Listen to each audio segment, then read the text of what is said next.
믿습니다. 모든 것이 주님의 은혜입니다. 오늘 이 자리에 나올 수 있는 것도 주님의 은혜인 줄로 믿습니다. 9월 달에는 찬양을 주제로 해서 많은 설교를 하고 있습니다. 오늘 저녁 시편 147편도 찬양을 주제로 한 시편 말씀입니다. 1절 말씀에 귀한 고백이 있습니다. 할렐루야, 우리 하나님을 찬양하는 일이 선함이여 찬송하는 일이 아름답고 마땅하도다. 하나님을 찬양하는 일은 선한 일이다. 왜요? 하나님을 찬양하는 가운데 우리 마음이 선해지기 때문입니다. 그리고 하나님의 은혜가 우리에게 임하기 때문입니다. 하나님은 겸손한 자에게 은혜를 주시고 감사하는 자에게 은혜를 주시고 그리고 하나님을 기뻐하는 자에게 기뻐하심을 더하여 주십니다. 실제로 하나님을 이렇게 찬양하다 보면은 성품의 선함이 이루어지게 되고 또 실생활에 선한 역사가 일어나게 되고 그리고 우리 몸에도 선한 역사가 일어납니다. 찬양을 많이 부르면은 건강이 좋아져요. 찬양하는 소리를 내 귀도 듣지만은 세포가 다 들어요. 찬양하다 보면은 찬양에서 나오는 그 아름다운 파동이 있습니다. 이 모든 소리는 파동을 만드는데 찬양할 때 나오는 파동이 있어요. 그런 신비로운 영적인 파동이 내 몸의 세포가 느낍니다. 그래서 평안이 오고 건강해지는 그런 실제 역사도 이루어지게 되는 것입니다. 세상에 태어나서 하고 싶은 일 다 할 수는 없습니다만은 그래도 제가 개인적으로 한 가지 좀 욕심을 내고 하고 싶은 일이 있다면은 찬양 가사를 좀 많이 써보는 겁니다. 텔레비전을 보거나 또 음악을 듣다 보면은 그 세상에 좋은 노래들이 많아요. 그런데 아쉬운 점은 이 좋은 멜로디에다가 왜 이런 시시한 가사를 붙이노? 요 좀 빼버리고 요 멜로디에다가 우리 하나님을 찬양하는 그런 노래를 만들면은 얼마나 좋을까? 그런 생각을 좀 많이 합니다. 그래서 혼자서 그런 장난을 좀 합니다. 진짜 마음에 드는 그런 음악이 들리면은 악보를 구해가지고 밑에 가사는 싹 지워버리고 제가 만들고 싶은 찬양 가사를 그 밑에다 붙여가지고 혼자서 흥얼거려 보는 적이 들어 있습니다. 모스크바에서 선교 사역을 할 때에 한 번은 그 러시아 침례교회 가서 예배를 드리는데 러시아여 왜 하나님을 잊어버렸는가 하는 그 노래가 울려 나오는데 참 그 인상적이더라고요. 러시아 말로 라시아 까보띠자브일라 하는 그런 노래인데 그 악보를 이제 구해가지고 한국에 와서 러시아 말을 한국 사람들이 모르니까 그 러시아 말은 싹 지우고 제가 고백하고 싶은 그 신앙 고백을 붙여가지고 노래를 만들었습니다. 한참 잊어버리고 있었는데 한 번은 우리 교회 그 장영목 교수님 그 대구 예술대학교 총장을 지낸 분이신데 그 합창 지휘 전문 아닙니까? 그 이야기를 했더만은 한번 보세요. 그래서 한번 보여드렸더만은 본인이 이걸 가지고 한번 만들어 보겠다고 그래서 한 2달 동안 작업을 하셔서 8분짜리 대곡을 만들어 가지고 오셨습니다. 그리고 그걸 좀 다듬고 고치고 그래가지고 작년 우리가 대신대학에서 그 예배를 드릴 때에 부활주일 때에 그 연합 찬양대가 이 찬양을 이렇게 연주했고 또 불렀습니다. 그 멜로디가 다다다다다다다다다 다다다다다다다다 이런 멜로디인데 이걸 이제 처음에는 느리게 하다가 나중에는 속도를 좀 빠르게 하다가 또 마지막에 가서는 좀 느리게 하다가 이렇게 해서 예수님의 탄생과 순환과 부활과 성천을 그렇게 노래하는 그런 대작으로 만들었습니다. 우리 교회 연합 찬양대원들이 연습을 하고 김기덕 집사님이 지휘를 해서 부활주일날 이 찬양을 하나님께 올려드렸는데 얼마나 기뻤는지 모릅니다. 우리 교회도 예배 드릴 때마다 찬양대가 연습을 많이 합니다. 하나의 찬양을 하나님께 올려드리기 위해서 많은 시간 반복해서 연습을 합니다. 합창을 잘하기 위해서는 마음을 모아야 하기 때문입니다. 개인적으로 아무리 목소리가 좋고 또 노래를 잘해도 개인이 부르는 거하고 합창하는 거하고는 차원이 다릅니다. 개인적으로 아무리 실력이 좋은 사람들을 많이 모아놓았다 해도 합창이 저절로 이루어지는 것은 아닙니다. 연습을 통해서 하나하나 다듬어야 합니다. 그래서 협력해서 하나의 노래들을 한 마음으로 부르게 만듭니다. 하나의 곡 길어야 5분이 넘지 않습니다. 그 곡 하나 합창하기 위하여서 적어도 2시간 이상 연습을 하지요. 그런 거로 저 찬양대원들 잘 대접해야 합니다. 귀하게 생각해야 합니다. 여러분 그런 생각 안 하십니까? 예배드리면서 찬양대가 찬양을 잘하면은 정말 예배가 은혜로워지고 마음이 열려지게 되고 또 말씀이 잘 들리게 되고 이 찬양대의 역할이 얼마나 중요한지 모릅니다. 찬양 없이 예배드리는 것은 마치 흑백 텔레비전 보는 것 같아요. 찬양이 있어야 이게 총천연색으로 컬러풀하게 아주 마음도 기쁘고 그리고 은혜 충만한 예배가 이루어지게 되는 것입니다. 그런데 찬양을 잘하고 또 은혜를 받으면은 좀 누군가가 끝나고 난 다음 찬양대장 찾아가가지고 오늘 찬양 참 은혜가 많이 되었다고, 내가 찬양대원들 식사 한 끼 좀 대접하고 싶다고, 이런 분 좀 있으면 좋겠는데 그런 분은 아직까지 안 나오는 것 같아요. 좀 달라지기를 바랍니다. 그냥 입으로만 은혜 받았습니다 그러지 말고 뭔가 좀 기브 앤 테이크가 있어야죠. 그래야 또 좀 신도 나고 더 열심히 하지 않겠습니까? 제가 주일날 아침마다 7시에 교회로 옵니다. 그러면은 벌써 교회 오시는 분들이 있어요. 찬양대원들이지요. 가끔 묻습니다. 설교도 안 하시는데 뭐 이렇게 일찍 오시느냐고. 그러면은 찬양 연습해야죠. 그래서 1시간 전에 교회 와서 일부 찬양 연습을 합니다. 그리고 함께 예배를 드립니다. 그리고 또 주일날 3부 예배 끝나고 나면은 평균 1시 10분, 1시 20분이 됩니다. 모두 다 저마다 자기 배고프다고 다 빨리 밥 먹으려고 식당에 줄 서죠. 그러나 찬양대원들은 배고픈 가운데에서도 마저 다음 주일 할 것도 한번 연습해야 됩니다. 그리고 배고픈 가운데에서도 연습하고 맨 나중에 밥을 먹습니다. 고생이 많지요. 그래도 즐거운 마음으로 합니다. 왜냐하면은 이 찬양 부를 때도 은혜가 되지만은 찬양 연습하는 시간이 진짜 은혜의 시간인 것을 알기 때문입니다. 2시간 동안 연습하느라고 고생이 많지만은 그 2시간 동안 반복해서 부르고 또 그 가사를 마음에 새기고 안 보고 부르려고 애쓰는 가운데에 많은 은혜를 받습니다. 이 맛을 아는 사람은 건강이 있을 동안에는 이 찬양대 직분을 내려놓으려고 하지를 않습니다. 가끔 그 연세가 좀 높으신 분들이 제게 이런 질문을 하지요. 목사님, 찬양대 은퇴가 있습니까? 없습니까? 연령 제한이 어떻게 됩니까?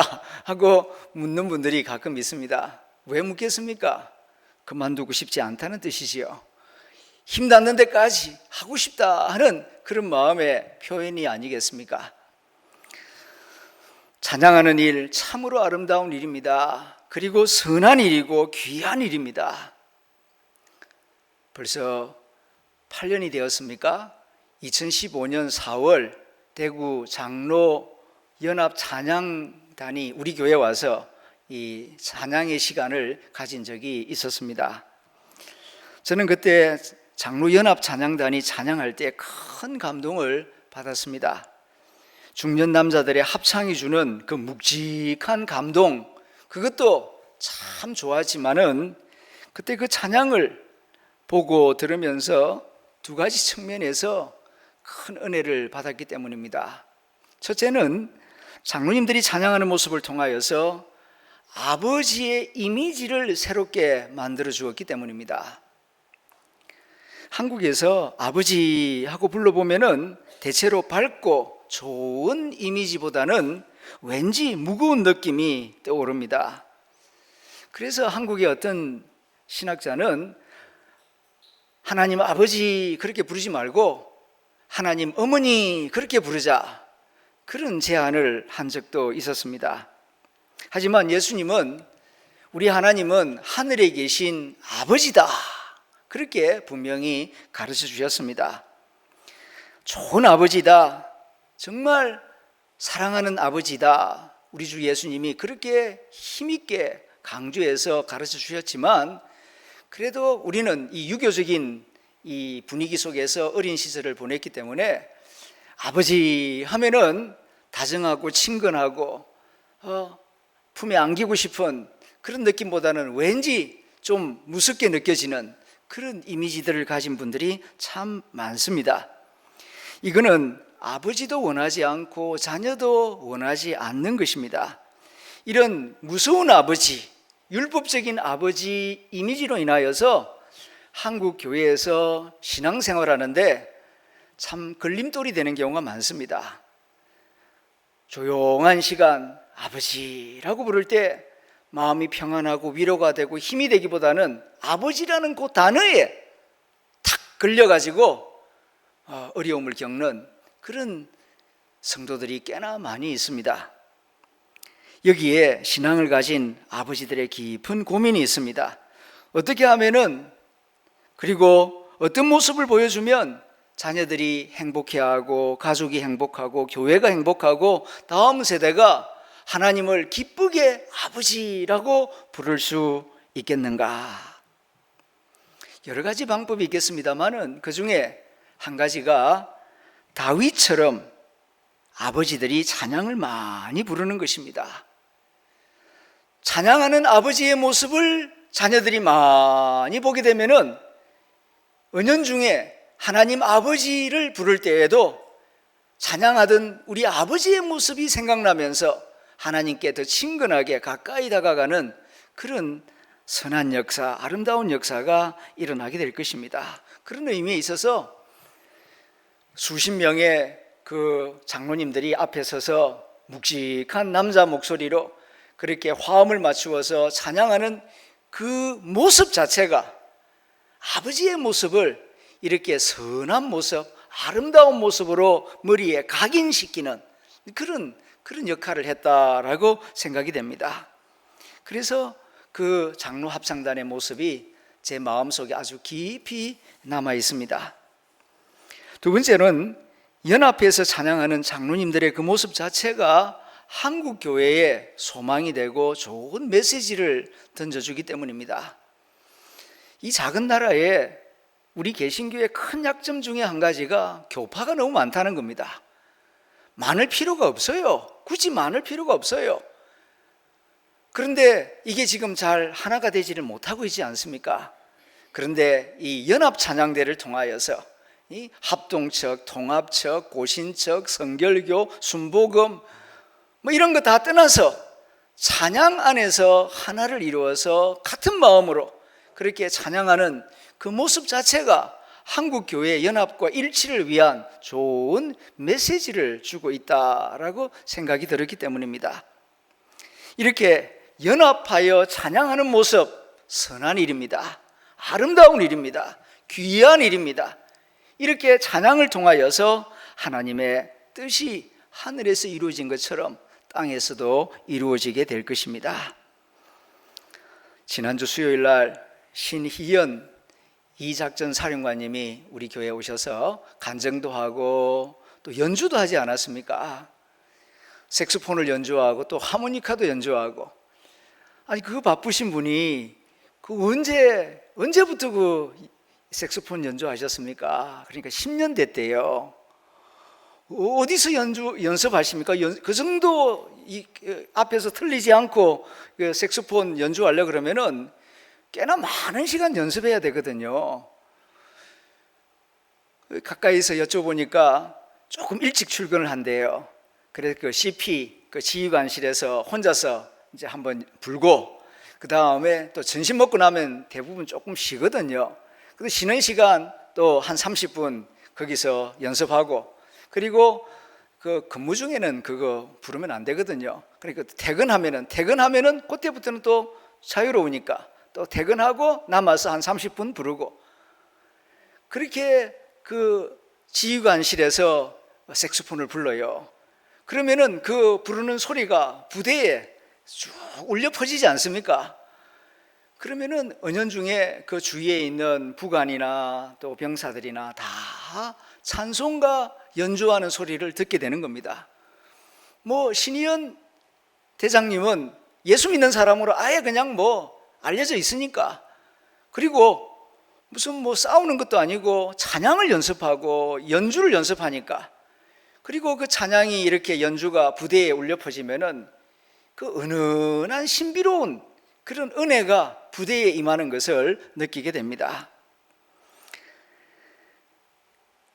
이렇게 혼자 연주를 준비하는 시간도 행복하지만 합창을 만들어내기 위해서 서로 협력하고 연습하고, 그리고 하나의 작품을 이루어서 아름다운 찬양이 불려지면은 그 기쁨은 더욱 커지게 됩니다.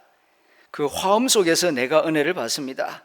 그래서 찬양함이, 특별히 연합해서 찬양함이 선하다, 아름답다, 그렇게 다윗이 고백을 하고 있는 것입니다.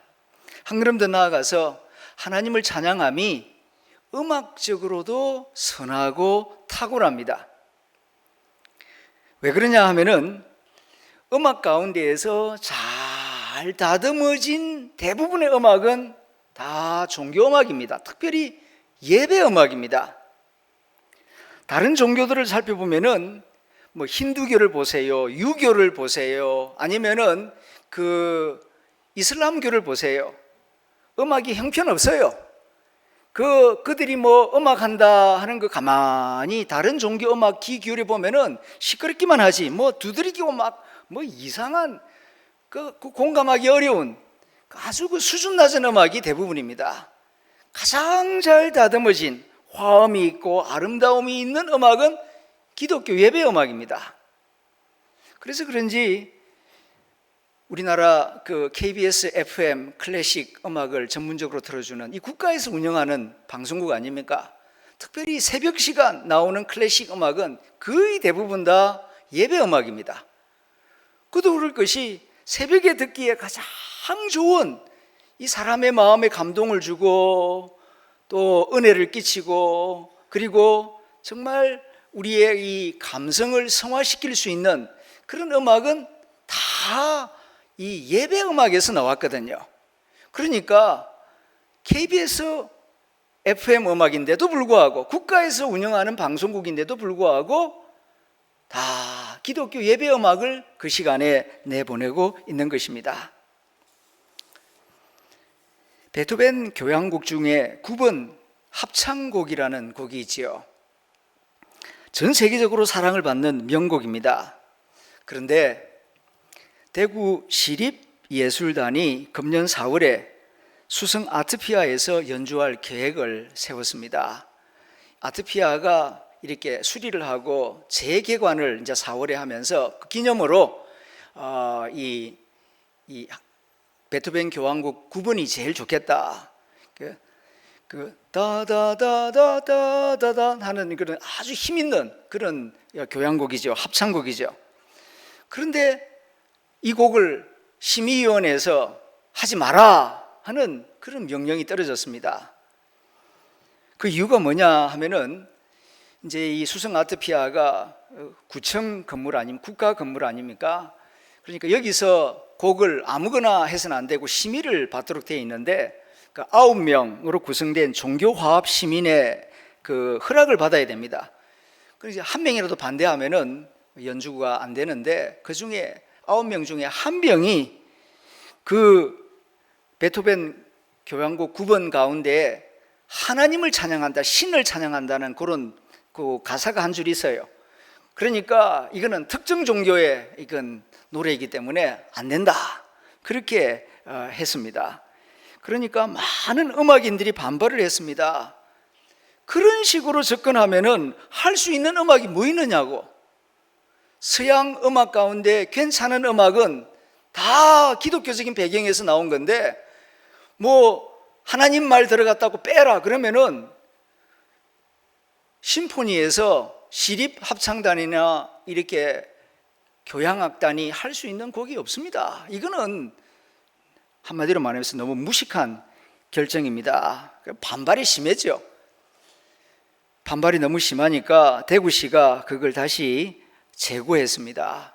그리고 결론에 가서는 시민들의 생각을 제대로 반영하지 못하는 종교화합심의위원회는 필요 없다, 그래서 폐지해버리고 음악 전문가들의 의견을 듣고 5월에 이 교향곡 9번을 연주했습니다.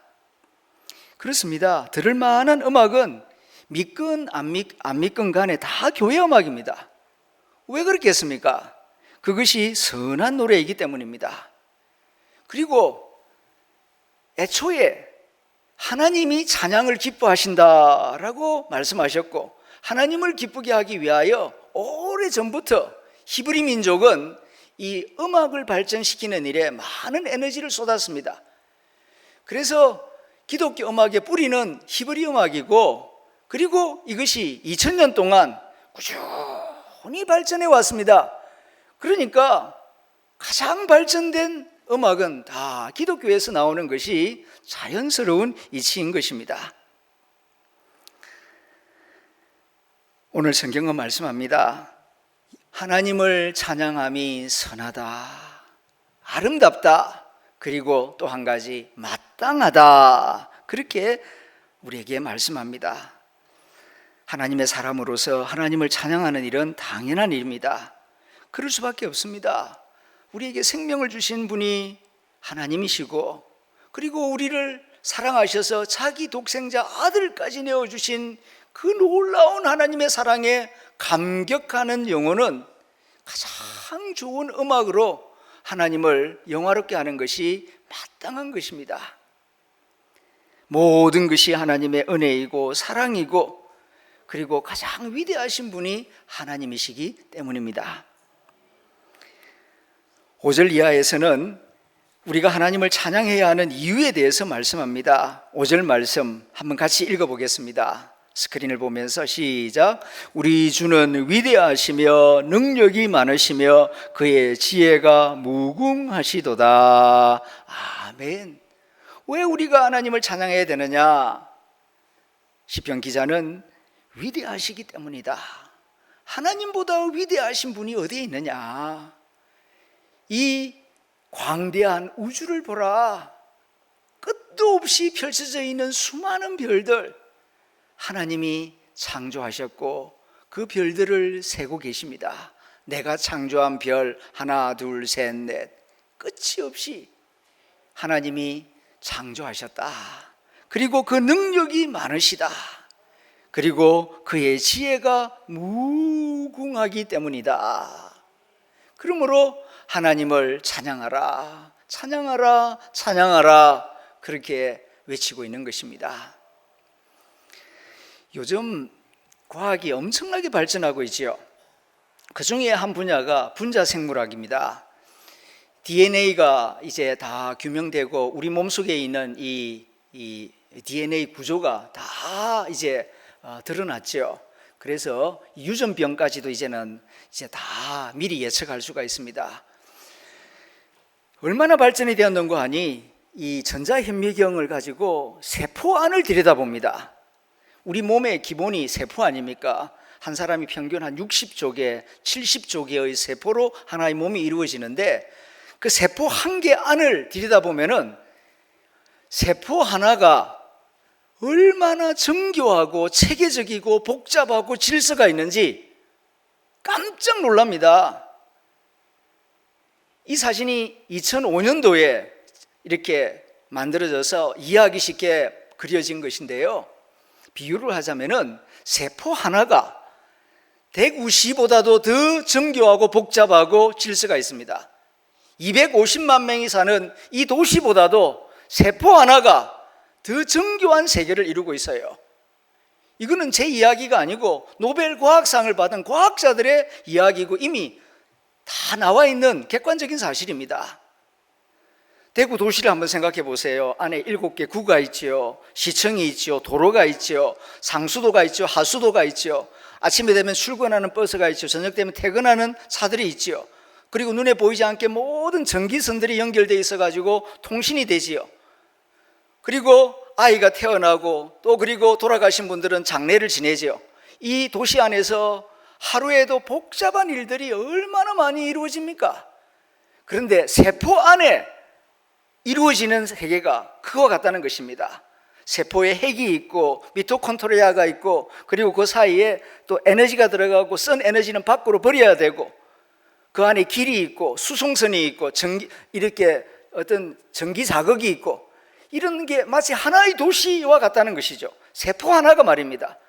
그리고 이게 60조개, 70조개가 이렇게 서로 연결이 되어서 하나의 이렇게 몸을 이루고 있다는 사실입니다. 얼마나 놀라운지 이런 세계를 들여다보면서 지금 많은 무신론자 과학자들이 무신론을 버리고 하나님을 인정하고 고백하는 그런 과학자들이 지금 여기저기서 많이 나오고 있습니다. 그 중에 대표적인 과학자가 앤소니 플루라고 하는 영국의 옥스퍼드 대학 교수인데 이 사람은 50년 동안 무신론을 주장하는 책을 50권 썼어요. 그의 제자가 리차드 도킨슨이라고 하는 소위 그 이기적인 유전자, 만들어진 신, 이 책을 써가지고 세상에 무신론을 전파하는데 앞장서고 있는 그 무신론의 대부죠. 그런데 이 도킨슨이 앤소니 플루의 제자예요. 그런데 그 선생님 앤소니 플루가 이 세포 안에서 이루어지는 세계를 분자 생물학자들이 내어놓은 그 논문을 읽고 하는 말이 내가 지금까지 신의 존재를 증명할 수 있는 과학적이고 합리적인 이유를 찾지 못했기 때문에 나는 신은 존재하지 않는다. There is no God 라고 하는 제목의 책을 썼습니다. 그 책이 무신론자들의 교과서지요. 그런데 세포 안에서 일어나는 이 일을 들여다보면서 이렇게 질서가 있고 정교하고 체계적이고 이렇게 아주 조화롭게 움직이는 세포의 세계를 들여다보면서 그는 말합니다. 내가 하나님을 본 적은 없지만은 내 이 합리적인 이성과 과학적인 사고 능력으로 이것이 그냥 우연으로 만들어졌다라고 말하는 것은 비양심적이다. 이건 분명히 지적 설계자가 존재한다는 것을 말해주는 증거라고 말하는 것이 내 과학적인 양심의 고백이다. 그러면서 그 전에 냈던 There is no God라는 책을 제목을 조금 바꿔가지고 There is a God, 신은 존재한다라는 제목의 책을 출판합니다.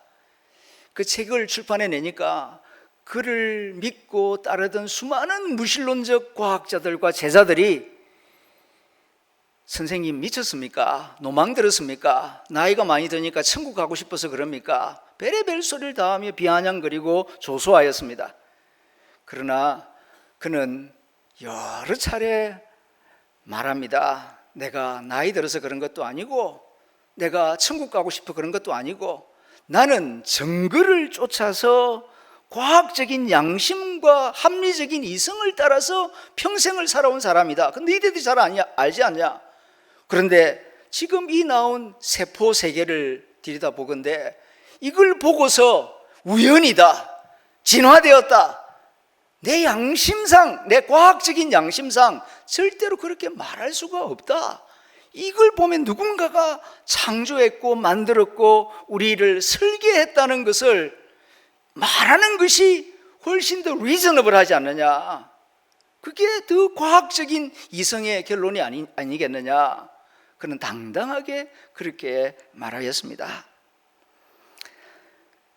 우리 주는 위대하시며 능력이 많으시며 그의 지혜가 무궁하도다. 정직한 양심으로 보고 듣고 생각해 보면은 창조주가 계시는구나. 이것을 우리는 인정할 수밖에 없고 그 마음에서 찬양이 나오게 되는 것입니다. 그 다음 이제 6절에서는 찬양하는 자의 기본 자세를 가르쳐 줍니다. 여호와께서 겸손한 자를 붙드시고 악인들은 땅에 엎드리시는도다. 찬양하는 사람의 기본적인 자세는 겸손입니다. 교만한 자는 찬송 안 해요. 알고도 안 해요. 그러나 겸손한 자가 하나님을 찬송합니다. 찬송할 때 하나님께서는 그의 영안을 열어주십니다. 하나님이 나를 얼마나 사랑하시는가, 하나님이 얼마나 위대하신가, 그 지혜가 얼마나 놀라운가, 얼마나 샘세한가, 그것을 깨달으면서 하나님을 높이고 찬송하고 그리고 기뻐합니다. 그렇게 겸손한 마음으로 하나님을 찬양하면서 세상을 보니까 하나님이 나만 돌보시는 게 아니라 이 세상 전체를 지혜롭게 사랑으로 기가 막힌 손길로 돌보고 계시다는 것을 알게 됩니다. 하나님이 비를 주십니다. 땅에 풀들이 자라게 하십니다. 그리고 들의 짐승들이 그 풀을 먹고 또 자라게 하십니다.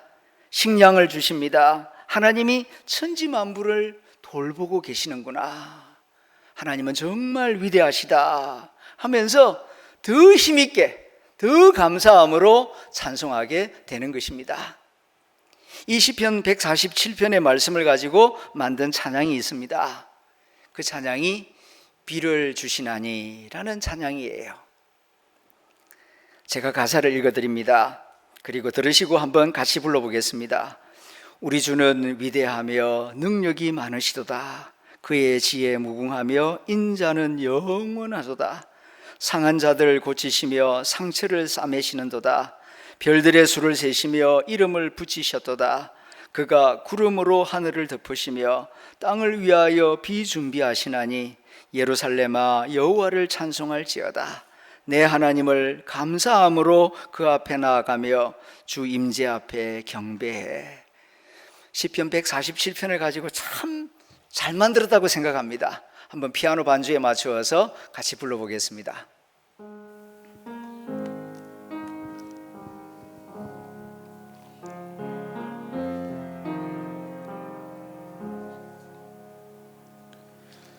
우리 주는 위대하며 능력이 많으시도다. 그의 지혜 무궁하며 인자는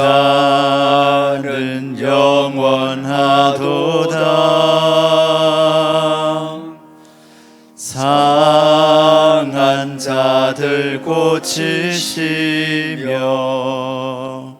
상처를 싸매시도다.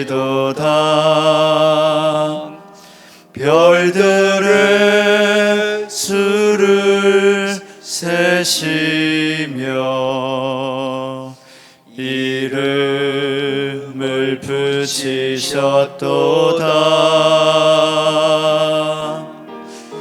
그가 구름으로 하늘을 덮으시며 땅을 위하여 비 준비하시니 예루살렘아 여호와를 찬송할지어다. 내 하나님을 감사함으로 그 앞에 나가며 주 임재 앞에 경배해. 함께 기도하겠습니다. 반주에 맞추어서 들은 말씀을 생각하며 우리가 통성으로 기도하기를 원합니다. 첫 번째 기도 제목입니다. 하나님을 더 많이 찬양하는 가운데 하나님의 선한 역사를 많이 경험하게 하여 주시옵소서. 두 번째는 찬양하는 가운데 우리의 영안을 열어주사 하나님의 영광을 보게 하여 주옵소서. 이 시간 같이 기도하겠습니다. 하나님 아버지 감사합니다. 비가 내리는 날씨 가운데에서도 수요일 저녁 저희들의 발걸음을 성전으로 인도하여 주셔서 말씀을 듣게 하여 주시고 찬양하는 일이 얼마나 선한 일이고 아름다운 일이고 또 하나님이 기뻐하시는 일이고 또 하나님의 은혜가 함께하는 일인지 깨닫게 해주시니 감사합니다. 하나님, 우리가 살아 숨쉬는 동안 더 많이 찬양하기를 원합니다. 찬양하는 가운데 하나님의 선한 역사를 더 많이 경험하기를 원합니다. 찬양하는 가운데 마음이 선해지고 관계가 선해지고 가정이 화목해지고 교회가 행복해지고 거룩해지고 아름다워지는 은혜를 맛보게 하여 주시옵소서. 찬양하는 가운데 우리의 영안을 열어주사 하나님의 영광을 보게 하여 주옵소서. 하나님의 돌보심과 하나님의 사랑과 지혜와 능력을 보게 하여 주시옵소서. 그리하여서 더 힘있게, 더 진실하게, 더 온전하게, 더 적극적으로 찬송하는 복된 삶이 되게 하여 주시옵소서. 찬양 가운데 임재하시는 하나님의 임재를 경험하게 하여 주시고 찬양 가운데 치유를 경험하게 하여 주시며 찬양하는 가운데에 기적이 일어나는 것들을 보게 하여 주시옵소서. 그리하여 찬양 가운데 성령께서 함께 하시는 것을 실제로 경험하며 더욱 신나게 찬송하며 신나는 신앙생활을 할 수 있도록 주님 인도하여 주시옵소서. 우리 구주 예수님의 이름으로 기도드립니다. 아멘.